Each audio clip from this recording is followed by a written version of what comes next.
Rob, why do we have organs in churches? I'm so glad you asked that, Adam. Top 10 dangerous questions for an organist to ask. Why do we have organs in churches? Okay, so to start off, you got a little bit of preview when this thing jumped ahead accidentally. In October of 2012, correspondent at the Boston Globe named Jennifer Graham wrote an article titled, "Save the Church, Kill the Organs." And she writes, quote, "Let's be honest. It's the children who have been driven away from church who are the problem. And to solve it, the first thing we must do is kill all the organs." Quote, "Who plays the organ anymore when they're not trying to scare someone?" Despite the fact that the most recognizable piece of organ music ever, Bach's Toccata and Fugue in D minor, opens the film Dr. Jekyll and Mr. Hyde, the pipe organ remains the central instrument besides the voice of Christian worship. It endures not because anyone particularly likes organ music, but simply because it's there. An organ is too heavy to move and too expensive to burn, so we might as well play the thing no matter how many young people we're scaring away. Thank you, Mrs. Graham. Okay, so as you may imagine, her article got people a little bit riled up. People lined up on two sides and started taking shots at each other for a week or two, and then they got bored and wandered off and looked at some other things. But there it is. Save the church, kill the organs. So all of you, by membership in Trinity, attend a church that uses an organ on Sunday mornings. I would say all of you need to be able to have a response to this. It needs to be an intelligent response. It needs to be not a knee-jerk response. It needs to be something reasoned. It needs to be a convincing argument. You need to be able to answer the question, why do we have an organ in church? And this is important not just if you're going to interact with the Jennifer Grahams of the world. It's not just important if you're going to interact with people outside of the church. This is important for our work inside the church as well. As many of you know, for the past year, the vestry has had a task force examining the question of what's going to happen with the organ in the future in our church. How are we going to be smart about this? What are we going to do with this instrument? As you answer the question, why do we have an organ in church? What you're really doing is establishing a set of values. You're establishing a set of ideas as far as what constitutes good when we're talking about organs. And this is what you need to guide your decisions as you make decisions in the future about the stewardship of the instrument. So getting those values straight is very, very important. So why do we have an organ in church? For this morning, I'm going to walk you through 5 reasons. None of them are aesthetic in nature, so we're just going to skip right over the aesthetic reaction, which is, oh, they're beautiful, they're good, okay? Because that's tough to argue about aesthetics. I would agree with it, but it's not something that's as objective as we need it to be. 5 reasons as to why we have an organ in church. Some of them are good, some of them are not. So that is to say, it is possible to say, yes, we should have an organ in church, but for the wrong reason. And because the values that you put behind your justification are wrong, it's more likely that you're going to make a bad decision about the organ in the future. So it's not just okay to get the right answer, you have to get the right answer for the right reason as well. Why do we have an organ in church? Reason number 1, history. So as we know, the 7 last words in any church discussion are, we have always done it this way, right? But ironically, when it comes to the organ in church, no, you haven't. And if you look back over the 2,000-year history of the church, it's probably 50-50 as far as points in the church's history where the organ had nothing to do with Christianity and points in the church's history where the organ was a part of the church. No, we haven't always done it this way. The invention of the pipe organ is credited to Cecilia, or Cecilia, depending on how you want to anglicize it. 3rd century BC, a Greek inventor living in Alexandria in what is today Egypt. By the time of the early church, the pipe organ was firmly associated with secular, pagan entertainment.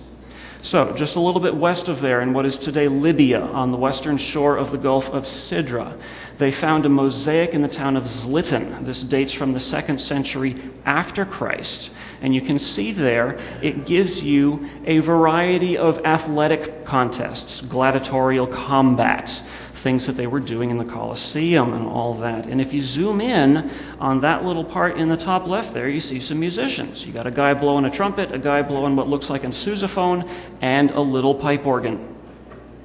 Secular, pagan entertainment. So all of those Christians who were being fed to the lions, they probably had organ music in the background.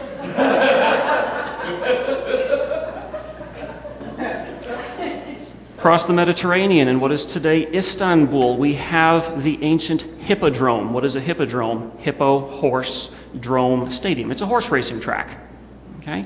We have the pedestal of Emperor Theodosius I. This dates from the 4th century AD. And if you look down in the very lower right corner, we've got a carving of a little guy playing a pipe organ. Again, secular, pagan entertainment. If you follow the organ back into antiquity, it was an instrument for pagan festivals, not for Christianity. After that, it became a curiosity. It was the sort of thing that they would make to present to a king or a sultan or an Islamic caliph during the Islamic age. The organ doesn't really make its way into the Christian church until the Christian church finds itself wrapped up with those very same kings. So fast forward to the 9th century, late 8th century. This is the Octagonal Chapel in Aachen. Emperor, Holy Roman Emperor Charlemagne ordered up an organ to be installed in his court chapel. Not necessarily for Christian values, no, okay, because the church was just singing by itself at that point, but because the organ was one of those sort of curiosity things that you could use to study or that you could use to show how great you are. After this point, the organ still becomes, it's mostly a mechanical thing. It's lumped in with clocks. And the only folks that would use complicated mechanical things during the High Middle Ages were monks, monasteries. Okay? It was more an amusement or a diversion for that. Beautiful painting here. This is Saint Cecilia. She is named as the patron saint of music and musicians, and bonus points, her feast day is coming right up. It's November 22nd. Saint Cecilia was a Roman girl who lived during the 5th century, and she is mentioned in the Acts of the Martyrs with this line, if I can butcher the Latin here. Cantantibus organis, Cecilia Domino decantabit dicens fiat cor meum immaculatum ut non confunda.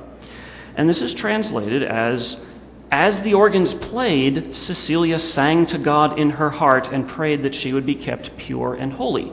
Organs are playing, Cecilia's praying to God. Organs are playing, Cecilia's praying. Organs are praying, okay? And based on this one line, we have this entire hagiography that the church has constructed that Cecilia was a musician and she played the organ. Here's the rub. Okay? Cecilia was born into a pagan Roman family. She converted to Christianity, but all of her parents, her family, remained pagan. And at the time of her conversion, she pledged her, shall we say, virtue to the Lord alone. But her family had other ideas. Her father planned to marry her off to a young pagan man named Valerian.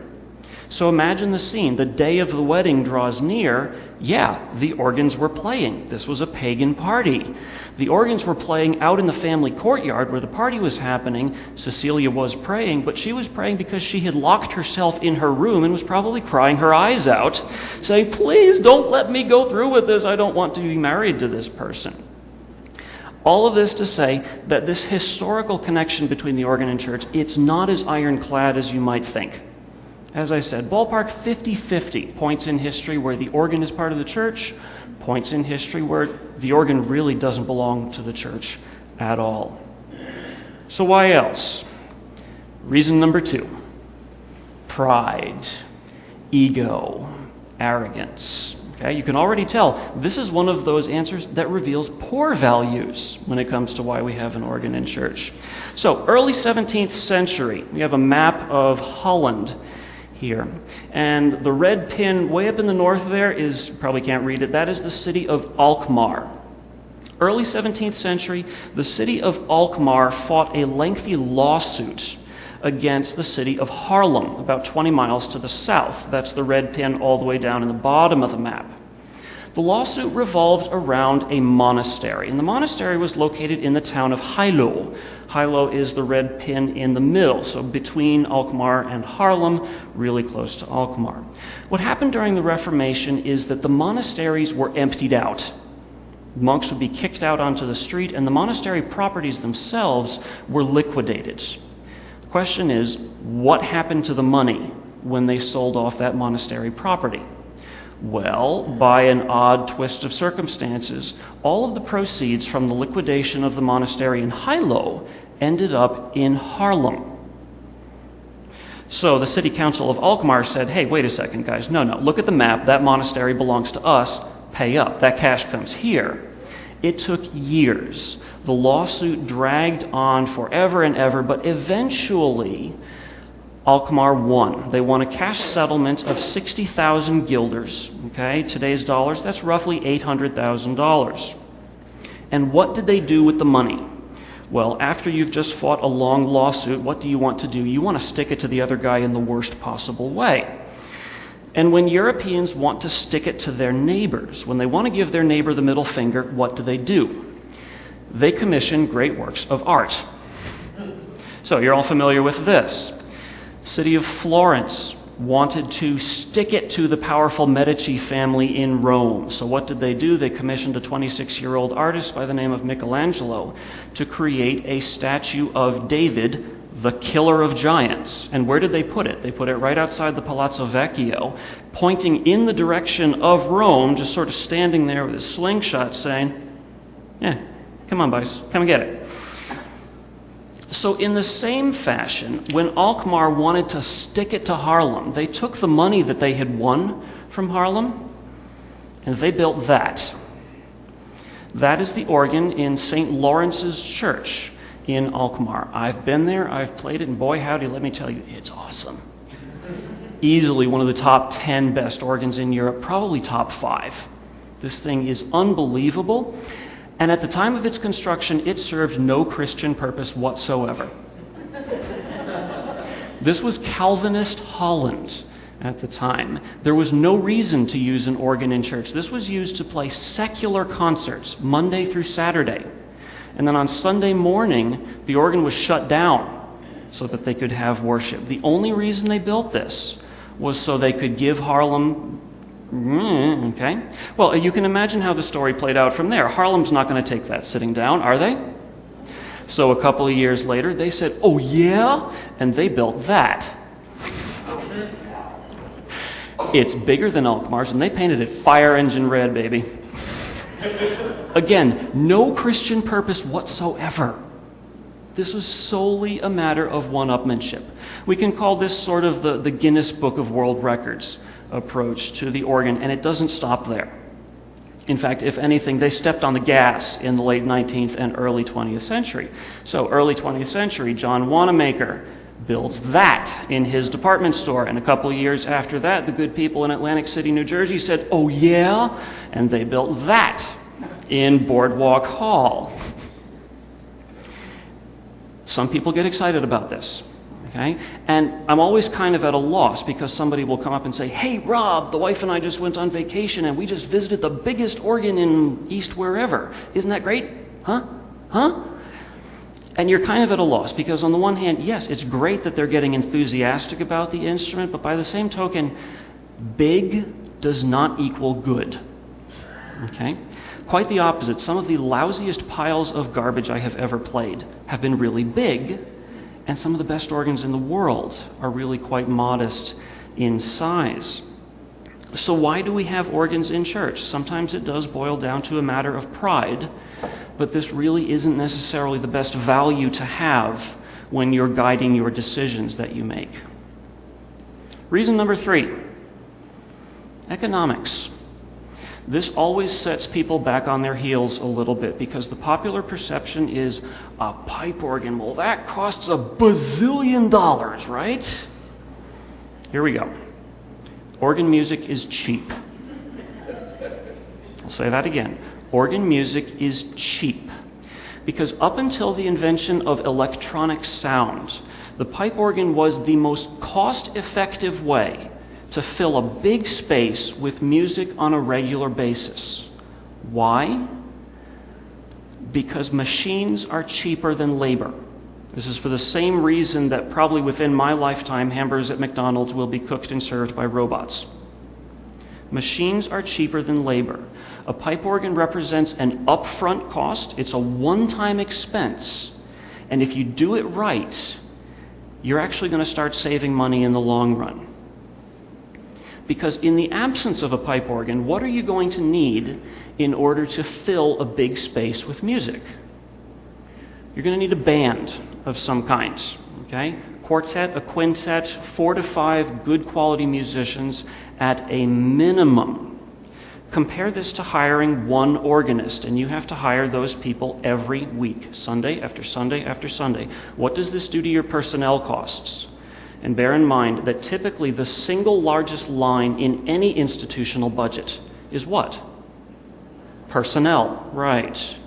In order for these musicians to work together, what needs to happen? All of the music that they're going to play on Sunday morning has to be arranged, has to be typed up, has to be written out, has to be put all in neat order, because when brass players show up, they're not really the brightest candles on the menorah. So it all has to be squared away for them. I'll give you this example. For example, Duke Chapel, a place near and dear to my heart, they hire about a dozen musicians on Easter Sunday. Whole pile of brass with a bunch of percussionists you can see there. In the run-up to Easter Sunday back in 2014 when I was working there, that's what my desk looked like the week before Easter.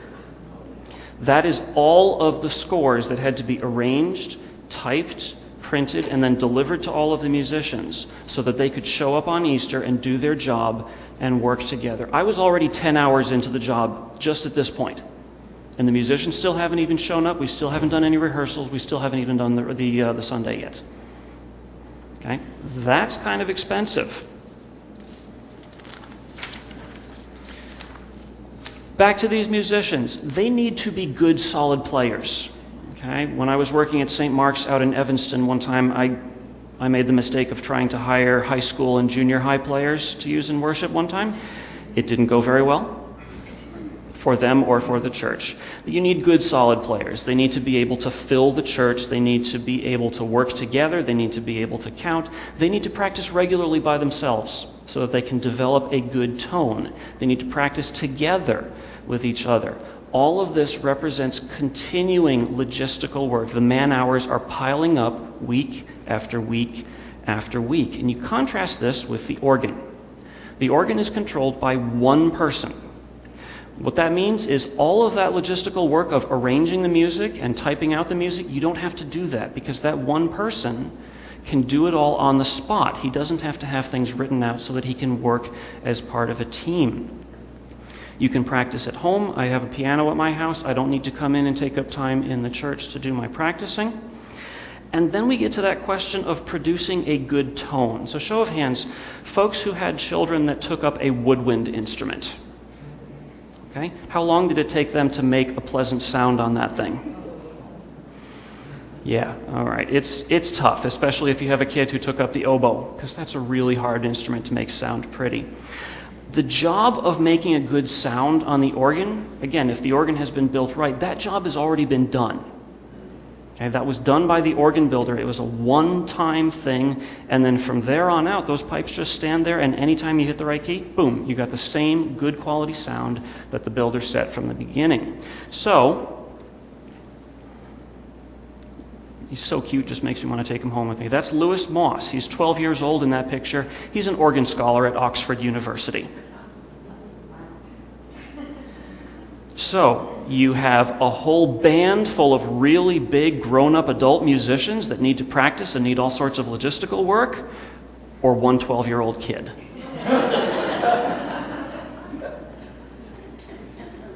This brings us to a key value that we need to talk about, and that is efficiency. Okay? One of the prime directives when it comes to talking about the organ is the question of efficiency. What goes along with it? Cost effectiveness. Is the organ efficient?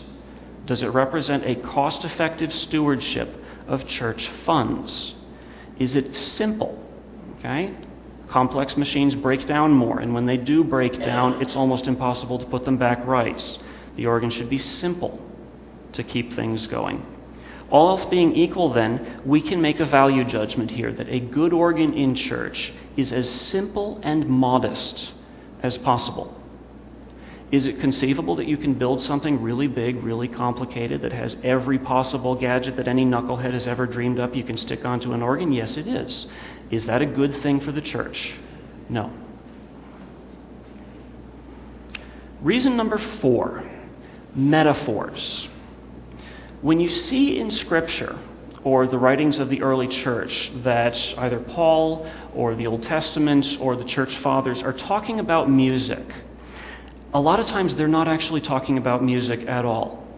We don't have any idea what music was like back then. Anytime, basically, once you get before the 9th century, it's almost a total shot in the dark as to what the music was actually like.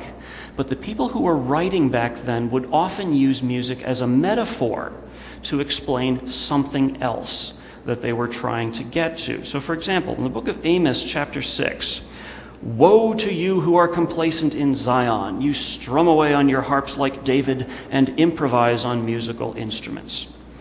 Does this mean that playing the harp or improvising is a bad thing? No. Okay. Amos is just using this as a metaphor to talk about something else. Paul's first letter to the church at Corinth. "If I speak in the tongue of men and angels but do not have blah, blah, blah, blah, blah, I am a what? Clanging cymbal or a noisy gong." Okay, does this mean that cymbals and gongs are bad things? No. Okay, he's just using this as a metaphor to talk about something else. 2 Chronicles chapter 5, "The trumpeters and musicians joined in unison to give praise and thanks to the Lord." Does this mean it's bad to sing in harmony? No. Okay. It's just a metaphor. The actual musical details aren't all that important. And the church kept doing this.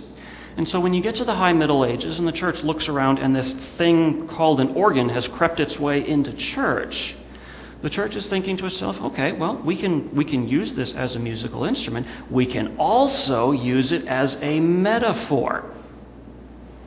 We can use the organ as a way to teach the faithful what it means to be the church. What does it mean to be the body of Christ here on earth? So, year 2006, Pope Benedict visited the town of Regensburg, Germany, for the dedication of this instrument. This is the Basilica of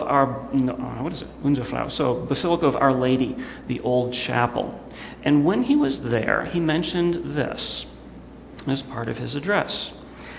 "In an organ, the many pipes and voices must form a unity."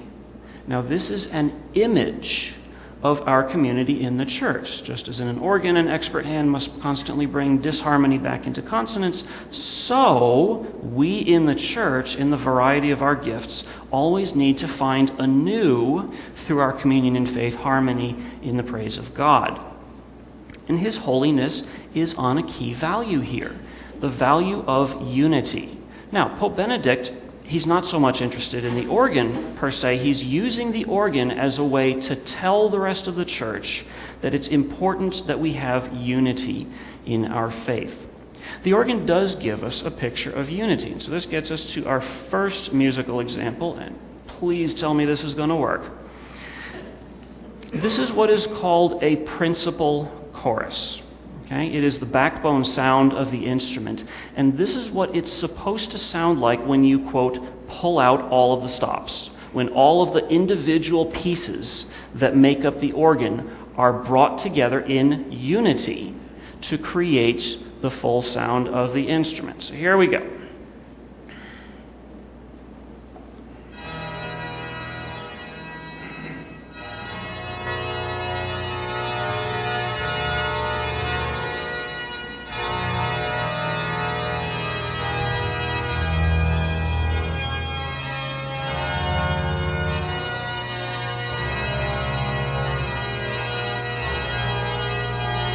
So that's Sietse de Vries, my improvisation teacher out in the Netherlands. Really sweet guy.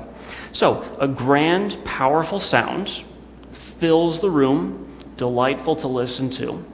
But more important than the fact that it is big and it's loud is the fact that every little part of the organ is working together. The organ is a unity. And this is the important metaphor for the church. This is what the church likes to see in the organ, because that helps us understand what it means to be the church here on earth. The highest and best thing that the organ can do is when all of its little parts are functioning as a unity. Likewise, the highest and best thing that the church can do is when all of the individual pieces are functioning as a unity. Classically, the organ does make room for other sounds. Okay, this is what's called registration, where instead of using all of the little parts together, you might block off a few, and you've got one little group of stops over here, and you'll compare and contrast that with one little group of stops over here. You can be a little more individualistic, and that would sound like this.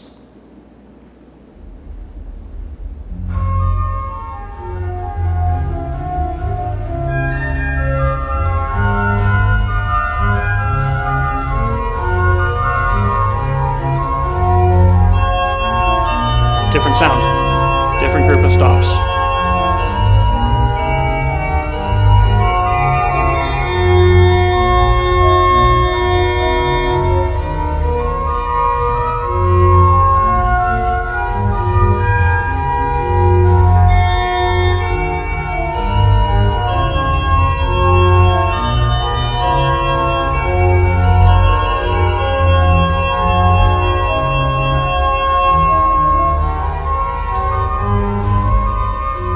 So the technical term for this would be what's called melody and accompaniment. You have two different sounds, you're playing them back and forth.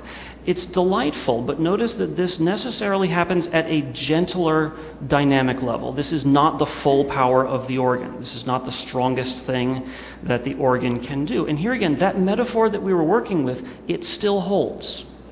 So all of us are individuals. We all have individual gifts. We can go off and be celebrated and do our own individual things, and that's wonderful, but it's never going to be as much or as significant or as interesting as when the entire church is pulling together, unified in Christ. So that metaphor is very important for the church. Now, unfortunately, that metaphor can break down.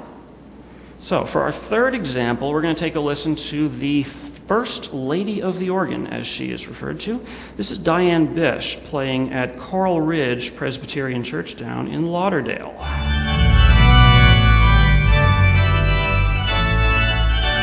So this is the principal chorus. Okay? We recognize this. This is good. But then watch out and see what happens next.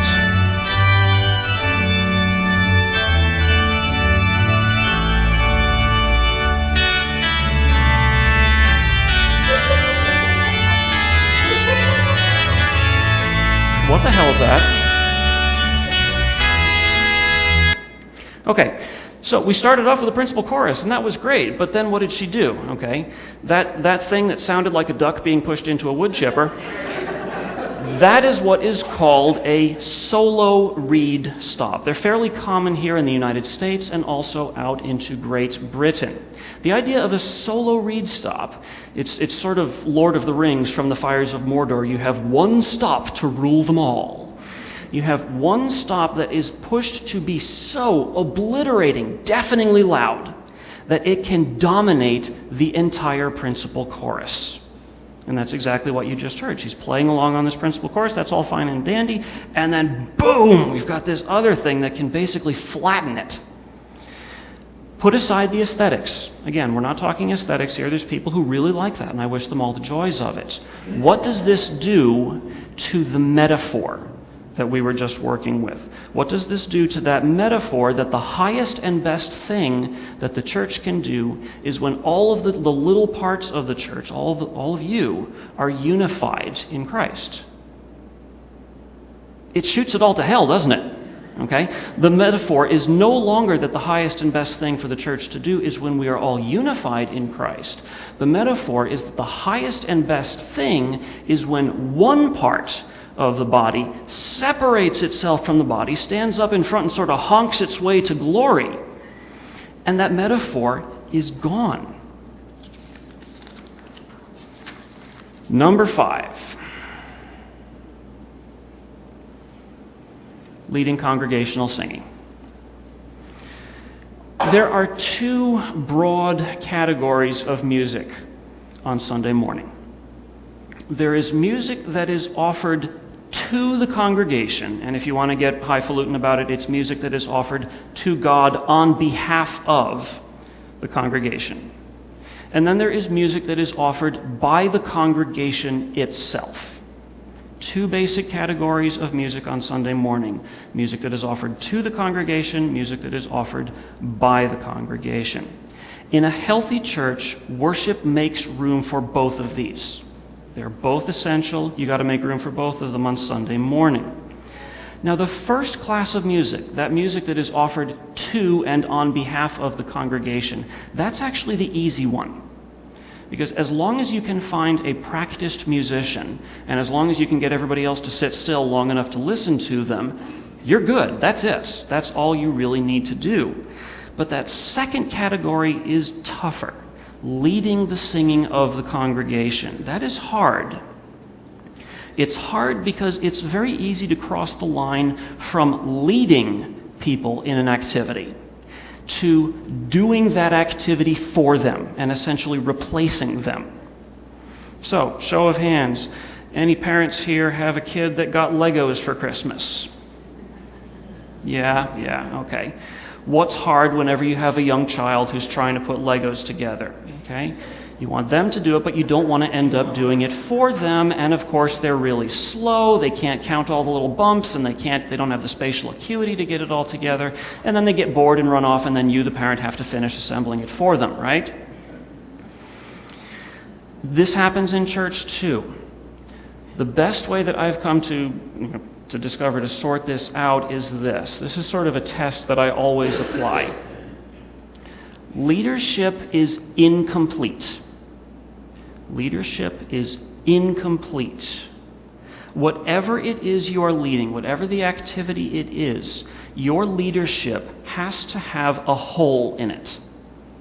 Your leadership has to have a hole which needs to be filled by the people who are being led. Now, what follows from this is that if good leadership is incomplete and leaves a hole, that quality of incompleteness will reveal itself when? It would reveal itself if the people that you are leading basically don't step up to the plate and do whatever it is that they are supposed to be doing. So if the people that you're leading don't follow you or don't do what they're supposed to be doing, it is a recognizable failure. And that hole that you left in your leadership becomes very noticeable. I brought two examples of a song that you guys all know. So we're going to listen to these. The first one is a recording that I made. This is down at the New Chapel in Virginia Theological Seminary in Alexandria. So, version number 1. Not that version. Come on, you can do it.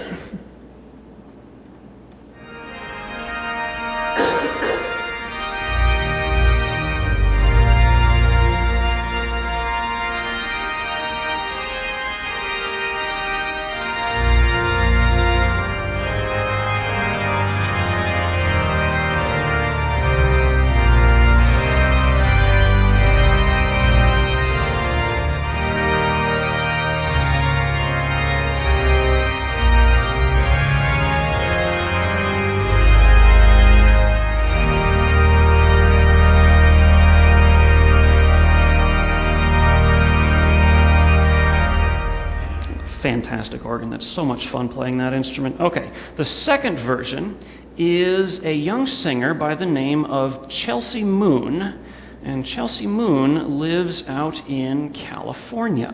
So here's what she does.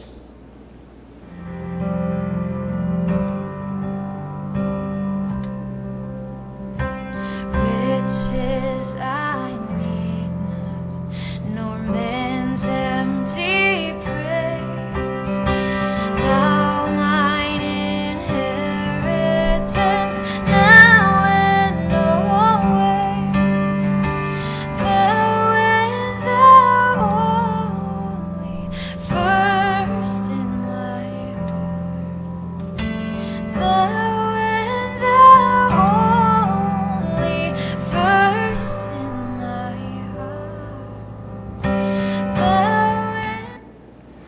Okay, so two very different treatments of the same tune, right?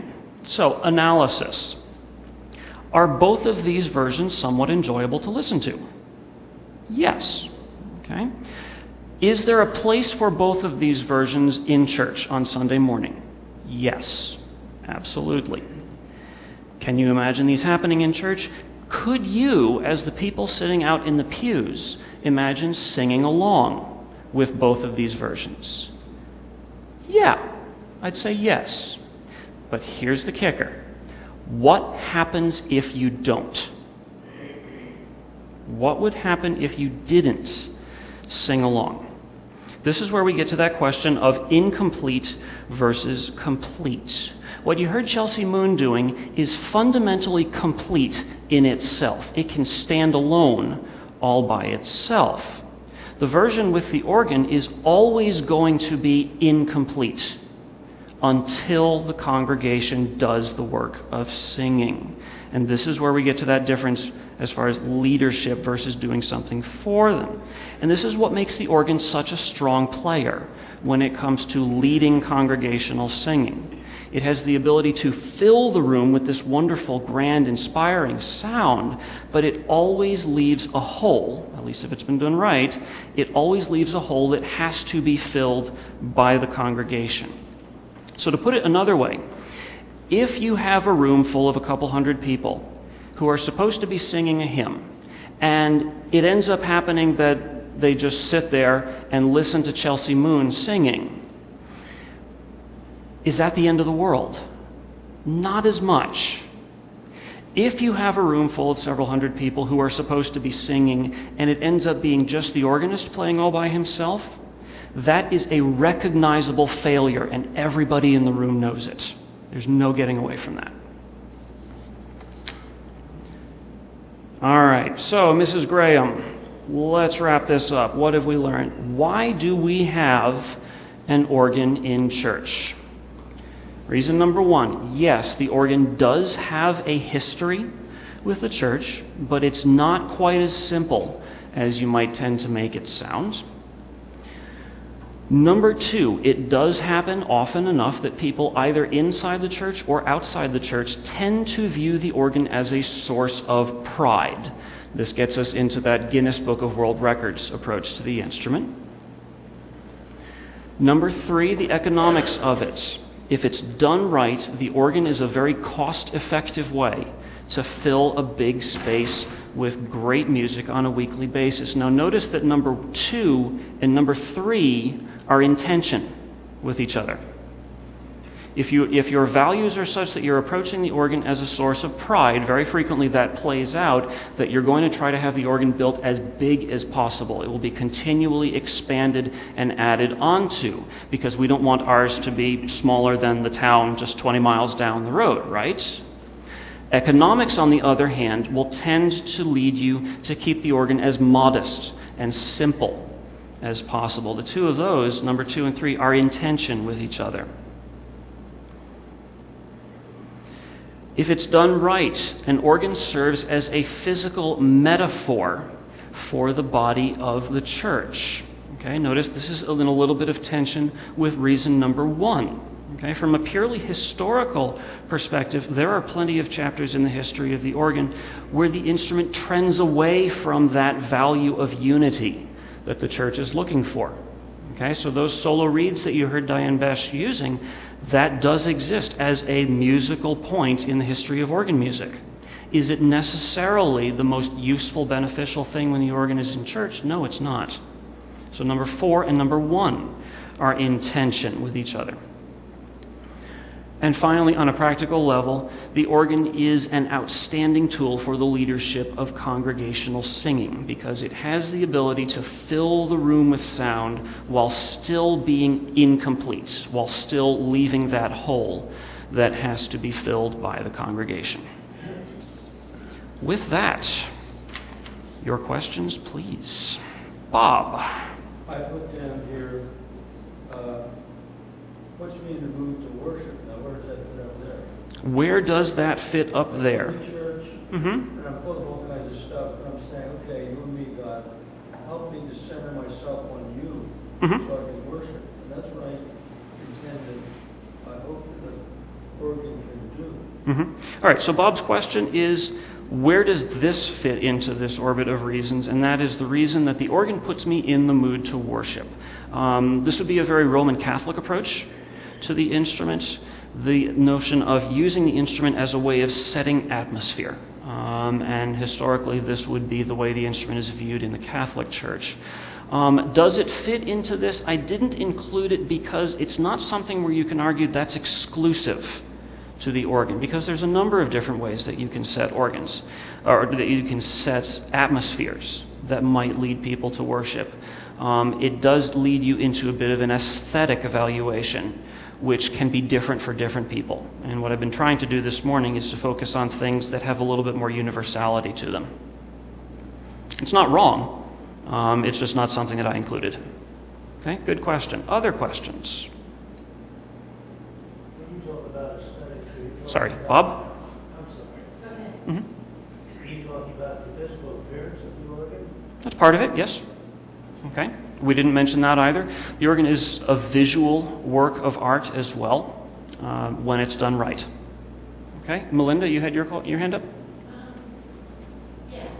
How does one person operating a machine Mm-hmm. make, is that just in economic sense, but how is that better than people working together with different instruments? Okay, so the question is, one person working a machine, how is that superior to a group of people working together? Is it just an economic thing? A little bit. You know, it's the sort of thing that you can take to a fault, this economics. And when I brought up this question of economics, notice that I did offer an asterisk to it, that this argument applies before the invention of electronic sound. Because the organ is no longer the cheapest possible way that you can fill a large room with music. You can go onto guitarsfriend.com, and for $500 plus shipping, you can basically deafen everyone in a 1 mile radius. You can carry the economic argument to a fault, and sometimes that does happen. The other thing is a musical argument, in that it gives you a little bit more flexibility. So when I bring in a group of musicians to play on Sunday, I'm doing that, one, for a special occasion, because I want to do something that's special, but everything that those musicians do, I have had to spend 10, 15, maybe even 20 hours leading up to that, getting it all choreographed precisely. And this means that they do what they do, they end when they end, and there's nothing I can do to change that. It's out of my hands at that point. Occasionally during the course of worship, people like to have a little bit of flexibility. And giving one person the power to operate an organ in this way does give you the flexibility to react and be spontaneous. Whereas if I'm bringing in a group of 6 kids from Millersville, I've got all their music typed up, there's nothing I can change when Sunday morning rolls around. Good question. Joel? If you're teaching someone how to sing in the congregation, Mm-hmm. would you go for an organ versus I would go for a choir. So the question is, if you're teaching people to sing an unfamiliar piece of music as a congregation, would you use an organ or a piano? The answer is neither. The one instrument that is best at getting people to learn how to sing is another person singing, unquestionably, followed by the organ.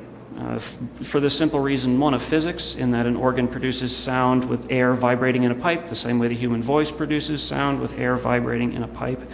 And then, yeah, I mean, that's what I would tend to use. Okay, good question. Bob? There have been occasions in worship, I go further regularly as anybody here does. Mm-hmm. There have been occasions when there has been a brand new hymn presented to the congregation for singing.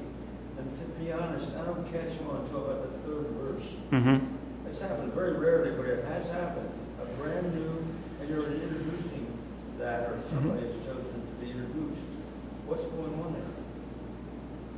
I mean, is it the problem of me being led or pushed into that hymn? Okay, so the question is, A new hymn. occasionally there's something new, something unfamiliar in I'm worship. sort of struggling with where's the tune. And it takes you a while to catch the tune, and you're not catching it until about the third verse or so. And I'm catching one of the words, which really is the purpose of the hymn. Okay. It's leading my faith, and So he asks, what's going on there? yeah, am I being pulled, pushed, or maybe other people don't have that. You're catching on to the music in your own time, and you catch on by the third verse, and then you sing happily after that. Yeah. You do the best you can. Mr. Weitzel. I noticed you emphasize frequently values here. And of course, to my mind, what that says straight away is we're not all going to agree about anything 100%. It's value oriented because we'll all have different concepts of what value means and what value should be interpreted, which I think then translates into when we hear music, we're going to hear different things and it will serve different functions. And they can be sometimes incompatible in some cases with what other people hear and think and how they react because of these value orientations. For instance, I'll use the trumpet sound. Some of us might love to hear a trumpet in music, on the organ. Right, absolutely. And so that wouldn't be for us inoffensive. It wouldn't be offensive at all to hear the trumpet. You said stop. Stop everything else and hear the trumpet. What I think is important for us congregationally is to recognize and that we all need to modify our own personal values to get a harmonious understanding of the role of the organ or any music in church. That's just my take. Okay, so the take is we have this question of values, and that introduces the possibility of subjectivity. That one person might have one set of values, one person might have another set of values, and that introduces the possibility for different interpretations, okay? And the reaction being that, yeah, I like what that trumpet tune sounded like when Diane Bish was playing it down in Fort Lauderdale, okay? Number one, you don't necessarily have to give up that sound. Okay? She's trying to operate what's called a melody and accompaniment musical texture. You can do that and at the same time not destroy that metaphor for the body of the church. That's also perfectly possible. What's objectionable is not the specific sound, it's the destruction of that metaphor and the way that the organ starts to break down as a unity. But as far as subjectivity in values, what really stands out as being important to me is to be able to explain and examine the values that you carry and to be able to back them up. Again, that's why when I started this presentation, I said, we're not going to talk about aesthetics. We're not going to talk about, I like the way this sounds, therefore it's good. You need to be able to go a little bit deeper than that. You need to be able to present an argument as to why this is a value. Okay? Other questions? I had one more hand. Was someone over here? No. Melinda can ask a question. Okay. So, how did you personally come up with your philosophy of church music? How did I personally? Okay, so her question was, how did I personally come up with my philosophy of church music? You have 10 minutes. On your mark, it's Echo. Not that you have been talking about it for the last. A lot of travel. I think. Traveling around, it forces you to examine things in depth. When we grow up in a church, we come to the same church Sunday after Sunday after Sunday, and that's not a bad thing because that's our home, that's our community. But in order to be able to present a reasoned, what you would call philosophy of church music, you have to be able to look at it a little bit more dispassionately. You have to be able to take a more reasoned approach. And the only way you can really do that is by traveling around and seeing everything else that's out there, by forcing yourself to go visit another church and see how they do things. Why do they do things? How is this different from what I grew up with? Is it possible that what they're doing is actually superior to what I grew up with? Okay? We all know that what they're doing is different, so therefore it's wrong, but maybe, just maybe, there might be something good that you could learn there. Just lots and lots of travel, I'd say. Barry. I have a question. Maybe that's a good time to, I don't know who's on this task force. The members of the task force include Dan Sigmund, David Warner, Judy Kitsock, Joyce Gundrum, Jen Good, Ann Knoll, Pat Nightingale, Jamie Weidensall. Thank you. I'd like to thank him for sort of stepping outside the box and taking the time to look at different things. I mean, I have no idea what they're going to come back with, but I think it's good that we had a task force that's willing to spend time. Mm-hmm. So Barry was saying thank you to the members of the task force to put time into this. They have been putting a lot of miles on the roads, basically, as I said, traveling around and seeing what's out there. When you sit down in an organ you have not played before, what are the things for you to determine if it's a good organ or not? What are the things that determine if it's a good organ or not? Okay, consistency with some of the values that you just heard. Is it simple? Is it no bigger than it needs to be? Is it far bigger than it needs to be? Is it placed well in the room? This is one of the problems that the task force has discovered, that a lot of times the architect shoots the organ builder in the back and forces the organ builder to stick the organ off in a bad place. And that creates this negative feedback cycle from hell, where the organ builder has to start compensating, and that makes things worse, and then he has to start compensating, and that makes things worse, and before you know it, you've got a plane crashing into the side of the mountain. Is it placed well? Is it a responsive musical instrument? Is it a musical instrument that's going to bring out the best that I'm capable of? That is to say, put it another way, is it a musical instrument that's going to reveal whether or not I am at the top of my game that day? Okay, there are instruments that are very responsive, so if I practice really hard and I show up and give it 110% of the best I can do, you'll hear the difference. If I show up half inebriated and hack my way through it, you'll hear that as well. Okay? The opposite of that would be unresponsiveness, which is to say that I could show up at the top of my game and it sounds kind of nice. Or I could show up pretty much stoned and the organ will sound, it's kind of nice. That would be unresponsiveness to it. Those are some of the things that I look for. Mr. Grobengeezer. There are a lot of very beautiful secular music that's been written. Are there rules against the use of secular music in church? What are the parameters as far as secular versus religious? So the question is, what are the parameters for determining the use of secular music versus explicitly sacred music in church? Can I have that 10 minutes that Melinda gave me to answer that? Because that is a fairly large topic. And what I can give you in the next 7 minutes, what is it that you would describe as explicitly sacred? What is it that you would describe as explicitly secular? Those are classifications that can change. So, for example, the tune that you all know,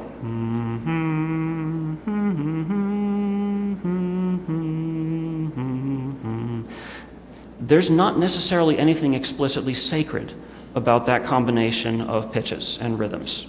And I could strip off the words that you all know and combine it with a different set of words. Just sit right back and hear a tale of a fateful trip that started from this tropic port aboard this tiny ship. Okay? Is that sacred? And of course, it works the same, it works in reverse as well. So could you imagine in church singing, Amazing Grace, how sweet the sound that saved a wretch like me. I once was lost, but now I'm found. I was blind, but now I see. Is it sacred or is it secular? The categories are not really hard and fast. So it is hard to do that. I suppose the biggest question to ask would be, if something is not explicitly sacred, does it jump out and distract people from worshiping? And with a lot of secular music, the answer is no. With some secular music, the answer is absolutely. It is. That's a judgment call that the staff, the pastoral staff, has to make on a case-by-case basis. And I don't know that you can really put out a hard and fast rule other than, does it distract people from worship? Got about 2 or 3 minutes. Was a hand over here? No? Marion. What are some other organs that you especially enjoyed playing that felt like you really got something good out of? What are some other organs that I enjoyed playing or that I especially got something good out of? Okay, so those might necessarily be two different things. Okay, the way that she phrased the question. What are some organs that you enjoyed playing versus what are some organs that you got something good out of? Okay? As the Apostle Paul says, when I was a child, I thought and reasoned like a child, and when I became an adult, I put away childish things. When I was a brand new organist, I probably would have gotten all giggly and really happy about that trumpet that Diane Bish was playing. I enjoyed that. And then I learned a little bit more. And then I visited some organs that taught me a lot of different things. The organ at the University of Kansas in Lawrence, Kansas would be one of those. Some of the instruments that I played when I was a Fulbright scholar out in Toulouse. These are instruments that I might not necessarily have been enjoying myself when I was playing because these were such responsive musical instruments that they were revealing for all the world to see in brilliant color that I really kind of sucked. And I had to up my game at that point. I had to be better as a musician. So the instrument in Kansas, some of the instruments up in Montreal at McGill University, out in France and Toulouse there, instruments that really taught me and made me a better musician. Mm-hmm. We've got like 2 minutes left, and then I got to run over and make sure that our chimer is in place. All right, folks, so I will send you off. Please make sure that you stop in and shake the hand of somebody who's on the organ task force and thank them for the work that they have been doing, and I will thank you all for your time this morning.